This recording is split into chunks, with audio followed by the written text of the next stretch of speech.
Netflix is releasing the 9th installment of the Texas Chainsaw Massacre franchise on February 18th, and I'm so excited.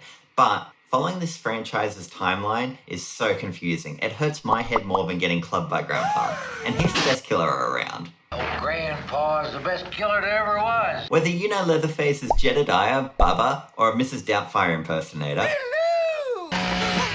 I'm going to quickly clear up what you need to know before watching the latest movie on Netflix. The original Texas Chainsaw Massacre kickstarted the slasher genre in 1974. Preceding this was one of my favourite movies, the darkly comedic 80s sequel.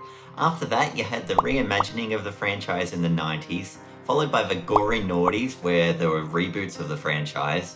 And then you had the prequels, which were more recent, with a mix of origin stories. Now, what you need to know for the upcoming movie on Netflix: you do not need to watch any other movie other than the original 1974 Texas Chainsaw Massacre. Now, that's because this movie is a direct sequel to the original. It takes place in the present day. Now, Leatherface, he must know the old Sawyer family secret for Grandpa reaching 124. It's the meat. Don't skimp on the meat. So what characters and scenes might you need to know from the original? How could you not start with the Sawyer family? You've got Grandpa Sawyer, you've got eldest brother Drayton the cook, you've got one of the twins, Nubbins, known as the hitchhiker, and then you've got little Bubba, Leatherface. You might need to know Sally. She's credited with being the original final girl from slasher films.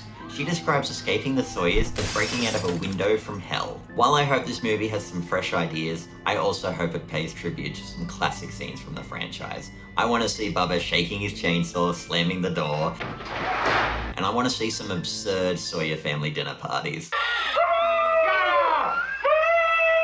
Do you think anything from the original sequel is going to be referenced in the new movie? I hope to see a nod to Chop Top. Let me know what you hope to see down below. While you're waiting for February 18th, why don't you check out my Silent C review?